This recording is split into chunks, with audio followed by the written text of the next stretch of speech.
elves. Thank you. Thank you. That's what I'm here for. Oh, who's that? Oh, wait. he's back. Back again. But I'm not back. Guess who's back? But this. Back Tell a again. friend. But you guys, wait. Temporal bubble. Yeah. Next week, you will hear, or next month, you will hear the first episode that we recorded with our dear friend Janine. Woo! But for now, just pretend like it's not a great surprise that he's here. Because we do all of that, like, have you been Janine stuff in the episode you'll hear next month. We are so good at like. Welcome to Podlander, Drunkcast, and Outlander Podcast. I'm Allison. I'm Julie. I'm Janine. Yeah! And this episode is Jumping the Queue. We had planned for our next episode to be a mailbag episode. We also are very eager to talk about the big Outlander casting announcement that came out, which we will be talking about, but just not right now. We also have another interview coming up at some point that I cannot tell you about, but it is happening eventually. I'm very excited. But that's what this episode is. This is an interview, and you will understand why it is that it jumped the queue when you start listening. You've read the name of the episode. It's not a surprise. So this... What if I just named it Surprise? No. No. Sorry, I want that SEO juice, baby. Okay. No, you're right. You're right. I would love for it to be a surprise. We could maybe the Patreon post could be surprise. Mm-hmm. Yeah. So, I interviewed Lauren Lyle.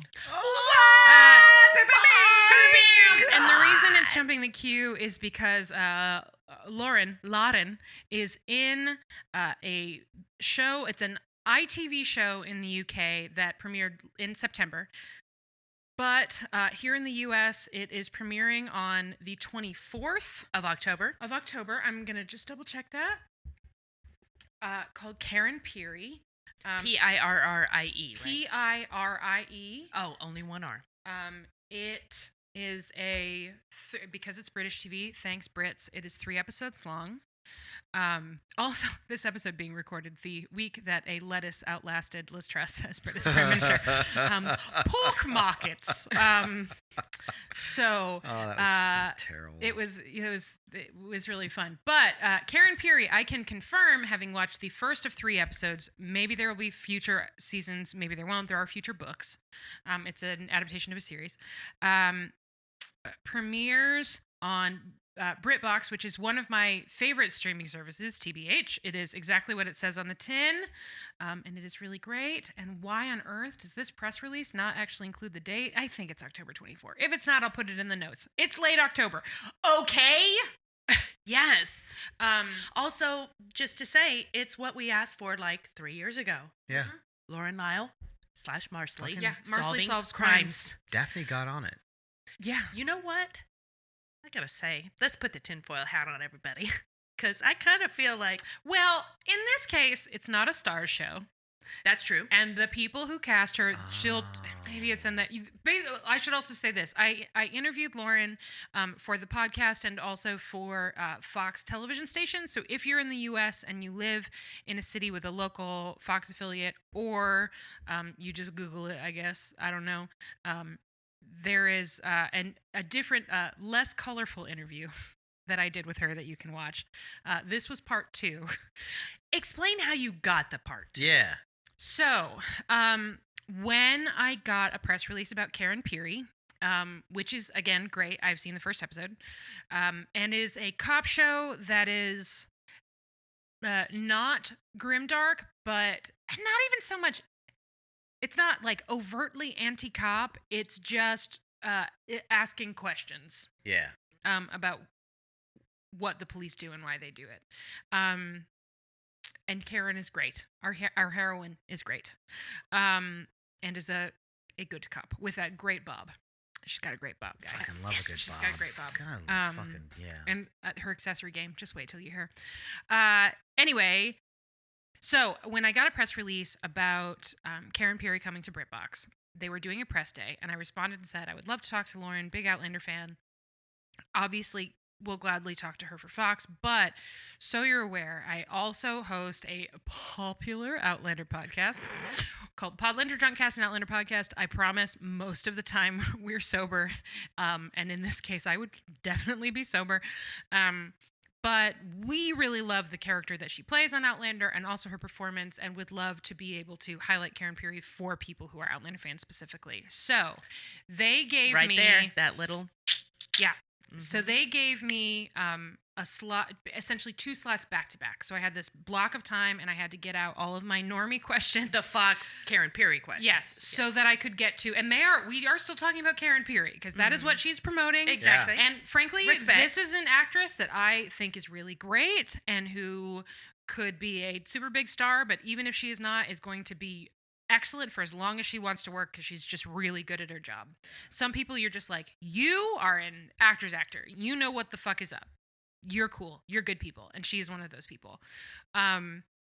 So I'm happy that we got to talk to her about this thing. And by we, please, everybody know it was just Allison. It could have been both of us. It could have been, but I have a new position at my work and I just could not get out of it. But Allison did this her very self because she is a fucking professional. And I can't wait. So neither of these two, nor Amelia, who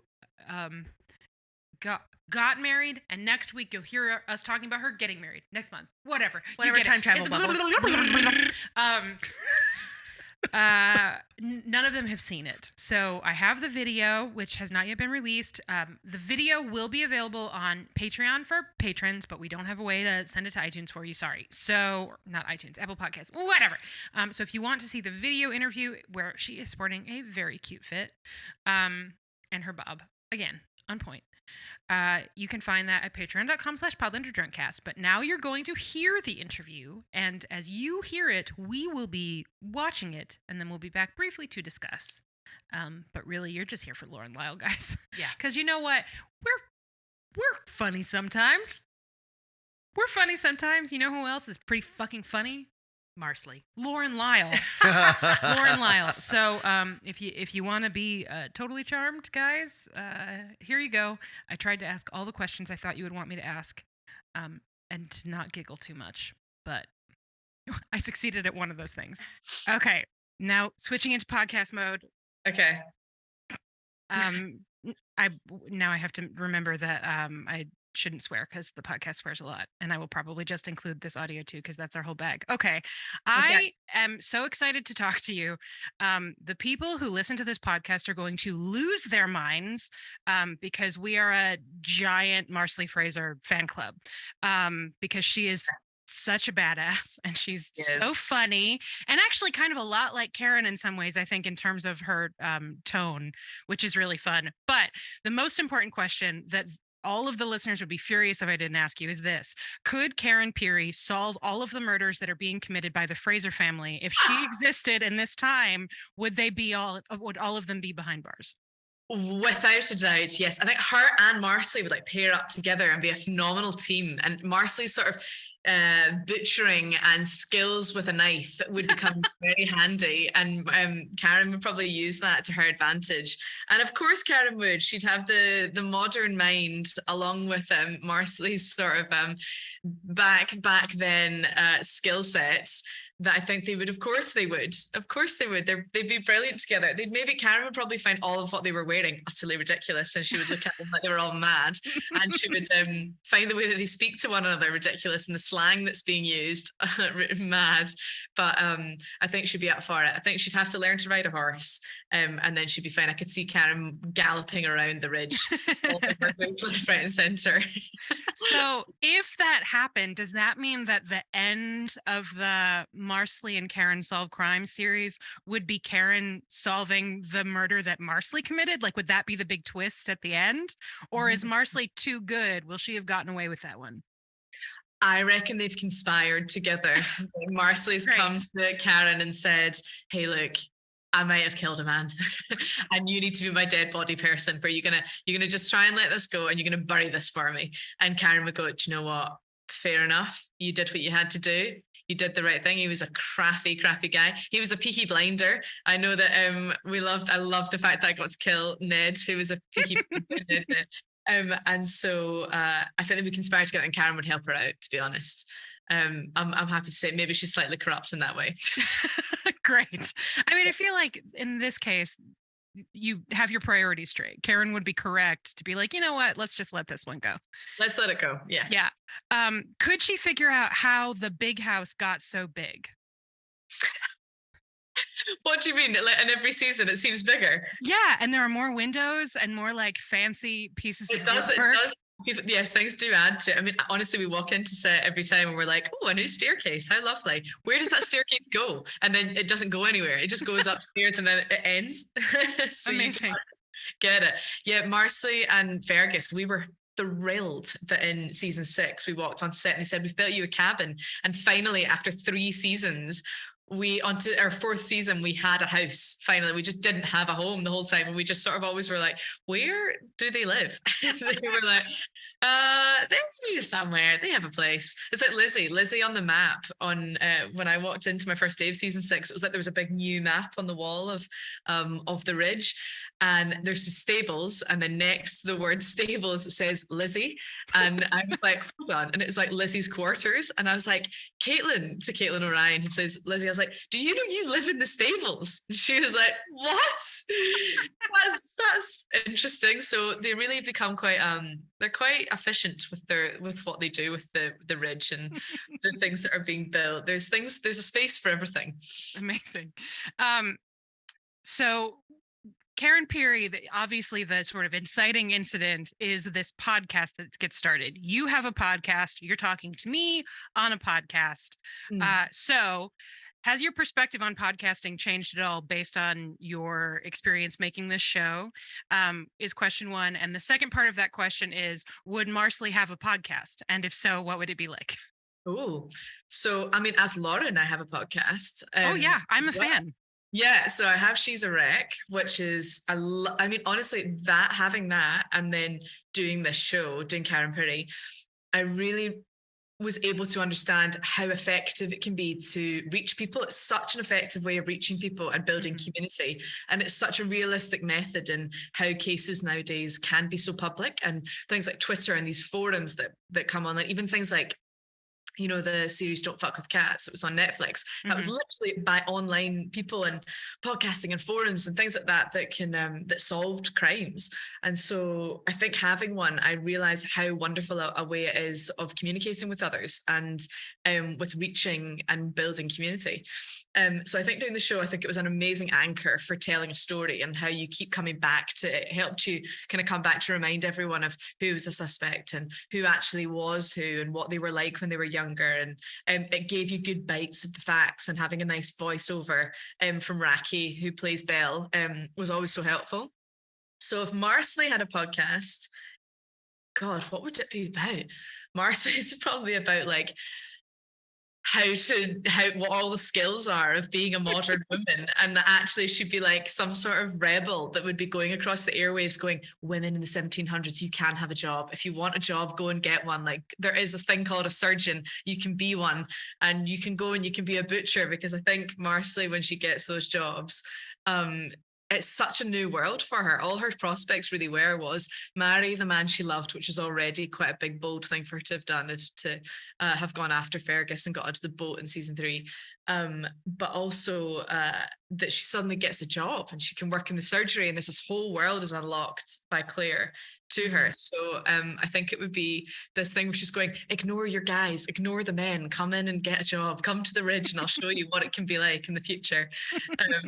But you're not a witch. Turns out you're not a witch if you want a job. Who knew? Shocking. Yeah. I want to talk about Karen's bum bag, which because this interview is going to be primarily airing in the United States, most of our listeners in the United States, I'm going to go ahead and call it a fanny pack, which is what we call it here, but not there for obvious reasons. So you know why we don't call it that here. Oh, I know why. So what's in there? This is the great mystery, and I'm not sure if I'm ready to reveal it. This has been a phenomenal thing. I mean, I'm going to name drop now, but I was speaking to Saoirse Ronan the other week, and she messaged me to say how much she loved the show. And she was like, Lauren, oh my God, we were just so thrilled that in episode 2, something came out of the bum bag and we knew what it was for, because the whole time that's all we could focus on. And I was like, great, an Oscar nominated actress, and that's all she's been focusing on of my show is what's in the bum bag. But the bum bag, look, there's a really big spoiler and there's a big plot anchor that something comes out of the bum bag in episode 3 that helps her solve the case. And or does she solve it? Who knows? And honestly, my mic pack was in it the whole time. They put my mic pack in it. That's amazing. They like had to sew a little hole so that the wire could go in up my back, so it hid the mic pack the whole time. And then other various things, maybe my phone would go in it sometimes, but there's 2 things that come out of it during the filming in the show that reveal some stuff. But the mystery of the bum bag will forever potentially be a mystery. Wow. That's great. Yeah. That's like Meryl Streep has that thing that she does where she makes up one secret for every character she's playing. Oh yeah. And I feel like this is very much in that vein, and maybe she should just have a bum bag every time she's making Mamma Mia, or she's making whatever her Margaret Thatcher movie was, and there's just a bum bag somewhere with a secret in it. That's Everyone amazing. will wonder what's in it. Yeah.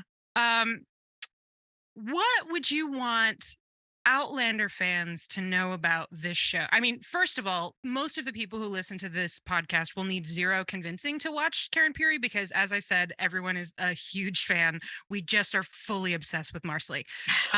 Like really, she's just so cool.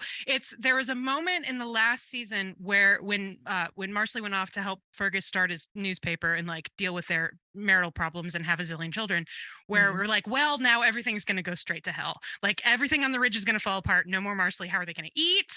Who is going to just like keep them all sane? They're toast. So for people who are maybe like, oh, but do I need a BritBox subscription? What would you want them to know about this show?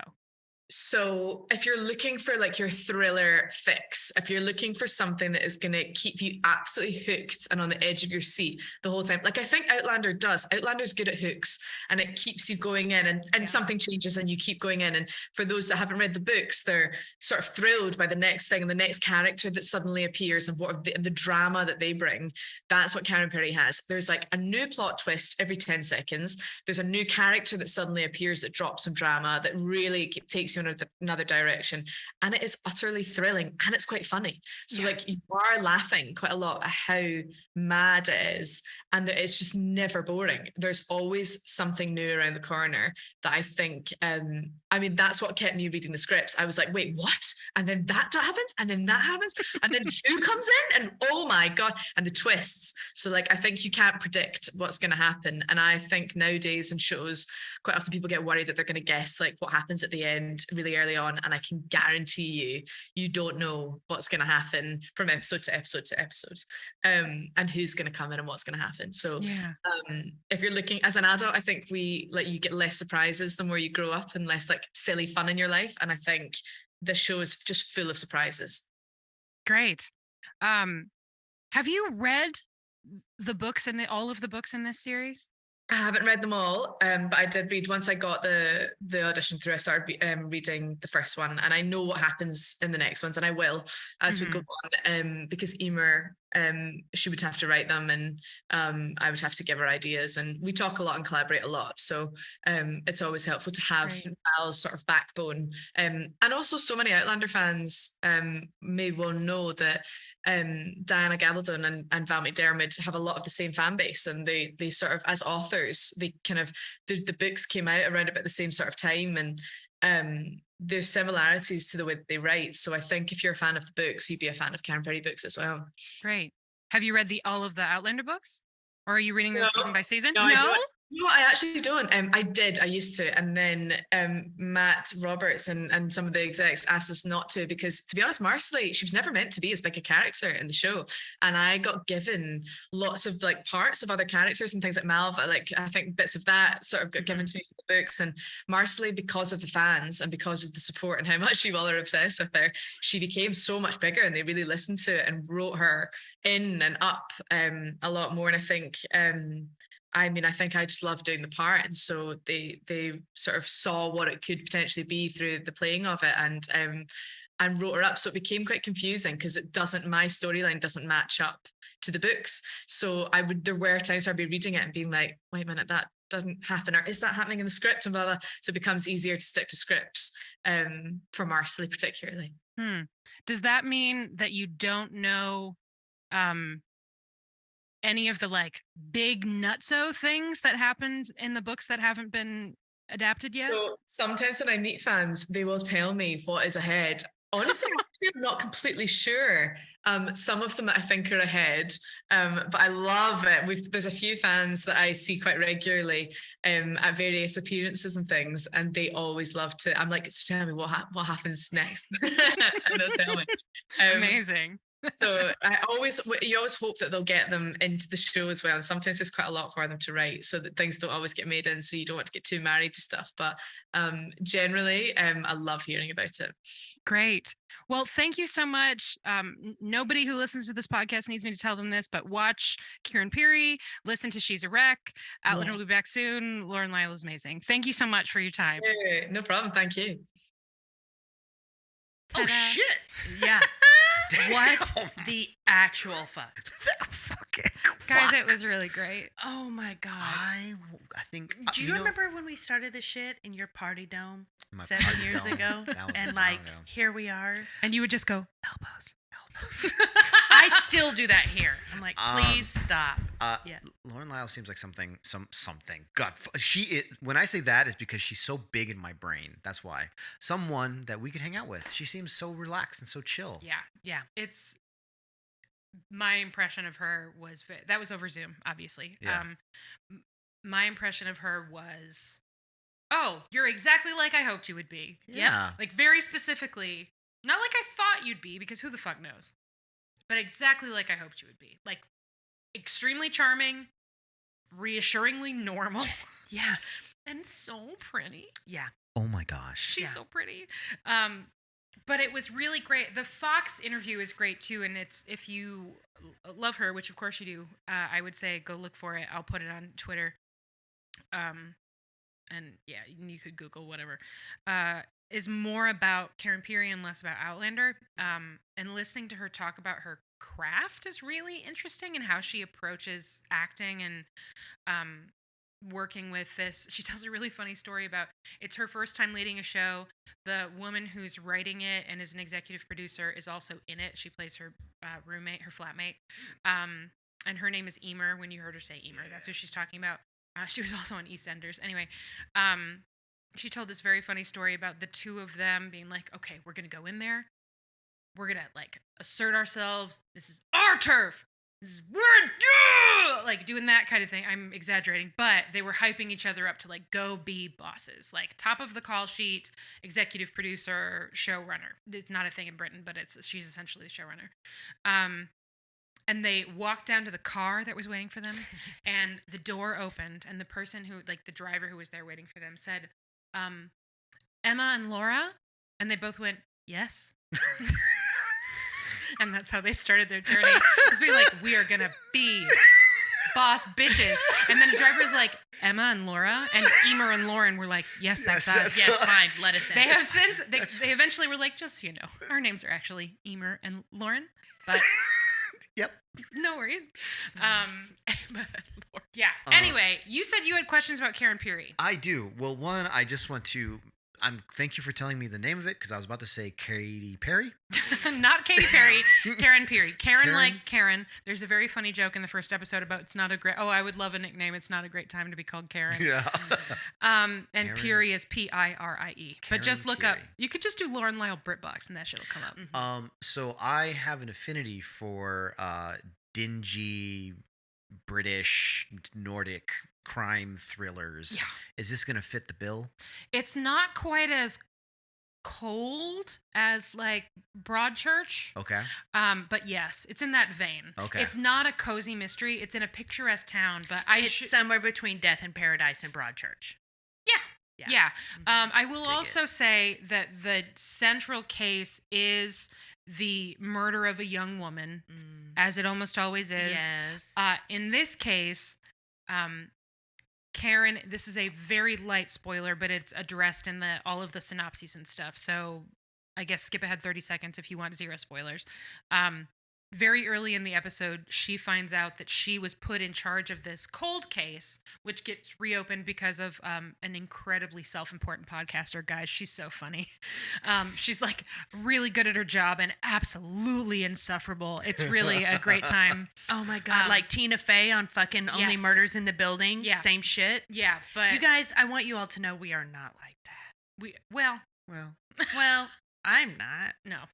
I mean, I get, Julie, I'll say this. I hope we're not like that, but we wouldn't really be the best judge. We are You're right, you're usually right. very high on our own supply. We are, but we're also not buttholes to people who help us. Yeah. Yeah. I just thought of the best reason that you should read Harrow. we'll get to it later. Save it. Sorry. Guys, read the Lock Tomb series. It's the only thing I can talk about now. It's my whole personality. Okay. So, she finds out that she was picked to head up this like cold case reinvestigation for the optics because she's a woman. And because when it doesn't go well, because it's a cold case, it'll kind of blow back on her and not So on it's them. like prime suspect in that way too. Yeah, it's the cover or like the cover image, I guess, the show art, that's a better way of putting it, is a reference to the Silence of the Lambs. It's a shot of her in the elevator at the FBI where it's tall men in suits and her in like a sweatshirt, and Jodie Foster in a sweatshirt, and she's shorter than everybody. That's that's a send up of that, not send up, but a reference to that. Homage is the show art for Karen Peary. So it is thoughtful about that stuff in a way that I really appreciated. It's also surprisingly funny. Not like, but Karen is funny. The show is not a comedy. It's not a Lotsie Karen situation. Peary, no. No Lotsies. Karen Peary is funny. One of the first things Lauren that Lyle character is says, funny. yes, Right. but so is the character. One of the first things the character says, she's just come off a crime scene with her partner. Her partner got puked on by an abusive drunk. And she's like, you want to go to the pub? And he says, I'm covered in sick. And she says, well, my place is 2 blocks away. Approach the shower carefully. It hasn't seen a naked man in a while. Right? It's like that. She's really funny and sharp and clever, and she's not tormented. She's not That's where it weird. diverts from Yeah. prime suspect. Right? She's a person who wants to be good at her job, Yeah. who is in her 20s and female, and just wants to be good at her job and doesn't really have time for anybody else's bullshit. Anybody who's full of crap, she looks at them like they're an alien. It's great. So yeah, watch Karen Peary. Sweet. Awesome. I will. So for the Outlander interview, Yeah. first of all, Oh, and she- Bumbag is fanny pack. Every episode she wears like a blazer or sweater, and a fanny pack. It's very practical, comfortable clothing. It's great. she's got to have her hands free. Yeah. So when you got into the Outlander portion of the interview, and after you asked your first question, it was so funny to see her kind of like weirdly relax. Oh, she Like, code switched for sure. Yeah, because she understood. Which so did I. Yeah, Yeah. she understood that you were coming at it from a perspective of a fandom that she is very intimately aware of. Yeah. And also that you were a perspective of humor, interest, and intelligence. And it was really cool to see her just be like, oh yeah, because when you asked about how the house changes, she just started laughing. So thank you. Anyway, it was great. I'm so happy you got to do that, and I'm so happy that our listeners get to hear it. Yeah. Because that's Well, what we've been working for like 7 years. That was my big thing. I feel like if this show specifically, although I guess our burgeoning podcast empire in general, but if this show specifically has a thesis, it's like, this is great. funny women. And we take it very seriously, and we also take being funny very seriously. Like it's serious, but it's not that serious. No. And it's not precious. The fact that we get to experience art is a precious thing that should be treasured. Art is not precious. Art is meant to be engaged with and enjoyed, and part of that experience is being honest about what you're watching. So that was the energy that I tried to bring into it. Like a lot of affection, And But also, why so many windows? yeah, it's because that's the and I know why so many windows. It's because it's a beautiful set, and that's part of what they're selling, right? It's supposed to look gorgeous. It does look gorgeous, but I just am In still your mind, picturing Grace. Marsley with logs strapped to her back, just struggling up that hill.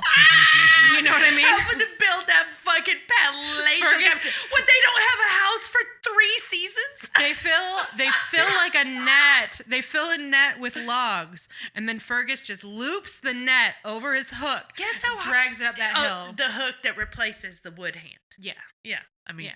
doy. They've Yeah. been living in that the window making slum that's by the They have, house. but the detail, as funny as it was to her, we didn't know where we lived for 3 years. The one I really loved is the idea that there's just a map that's just stables, and then it just says Lizzie. Oh, It was good. great. So I want to say thank you to Lauren Lyle Yay. and to Britt thank Box. you.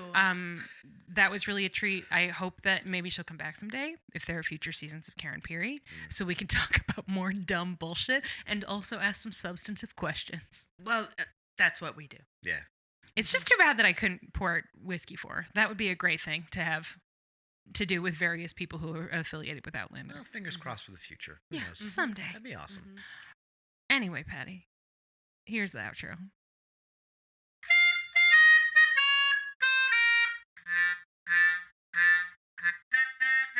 This is how we do it. Do, do, do, do, do. This is how we do it. For a whole Santa month. does it like nobody does. Nobody does. The whole month, people are going to be they'll just listen to us talk about Bridgerton or Outlander, whatever we're talking about. And then all of a sudden, this is how we do it. Good luck. Introduced by Sick Recorder. Yeah, good luck, Amelia Bazell, in finding the right way to turn the Skyboat song to turn This Is How We Do It into Yakety Sack. Oh my God. She could do it. No This doubt. is how she does it. How does she do it? Well, let's ask Montel Jordan. This. I was so excited about making some Montel Jordan jokes that I didn't even get our list of patrons pulled up yet. But thank you for listening to whichever of the podcasts you just listened to. There are, a couple. A couple. We want to thank you for doing that and for supporting the show and for leaving us nice reviews on Apple Podcasts and Spotify and stuff. Thank you. You're the best. You can find us on Facebook at facebook.com/Podlandercast. You can find us on Twitter at Podlandercast. You can find us on Instagram at Podlandercast and Pudgerton Bridgecast and Sickburn Jane and all of those things, all of those lovely things, as well as Podlander Presents, which is our fancy business name now. And you can also, as always, find us on Patreon, which is where we do it. And this is how. And this, So yeah, thank you you. want to know how we do it? This is how. Allison King, Doc JWS. I saw Goody Proctor with the devil. Kelly, I don't know why I'm making Abigail Scottish. She's not. She's American. I saw Goody Proctor with the devil. It just sounds. It's Devil. Sounds I really saw good. Goody Proctor with the devil. It's like, I don't know what's wrong with me. I saw Goody Proctor with the devil. Kelly Armstrong, Sydney Taylor, Catspaw 156, Maddie Perkins, Snazzy-Nack, Lisa Brienne, Julia Gulia, Kathleen Martini, Lauren Tennant, Kelsey Kemp, Emily Day, Betsy English, Caitlin Reddick, Ashley Deacons, and Tina Barnett, Kristen, comma, Freckled Fury, comma, Laura Combe,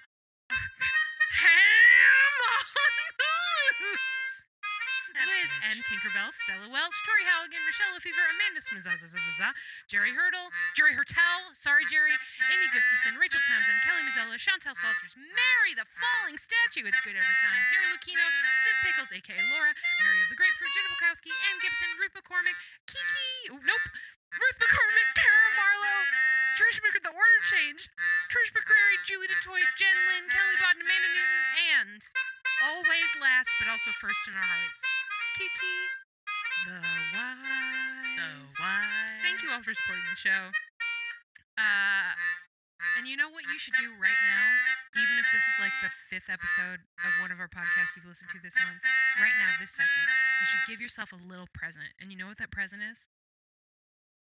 Do you? Going to listen to Montel Jordan's This Is How Yes, We Do It. because that way you know how he does it. This way. This way, not that other way. This. It's good. Oh, tip up your cup. Throw your hands up. Hands up. Because This let me is hear how we the do it. podcast say. This is how we do it. Bye. Bye. Hi, folks. Let me see if I can sum up Midnight Burger in about 25 seconds. It'll be fine. So this is how it ends. Eaten by wolves in space. Pardon me, Gloria. Might my husband and I have a word? The radio is talking to me. Really big monster. Zero irony. We're surrounded by cavemen. What the hell is that? Because you're having a cigarette in 415 million BC. Where are we? Space? Can you narrow that down? The bad part? Ava. Yeah, that didn't work at all. At the nexus of all things, there is a diner. Look for Midnight Burger on your favorite podcasting app or just go to weopenat6.com.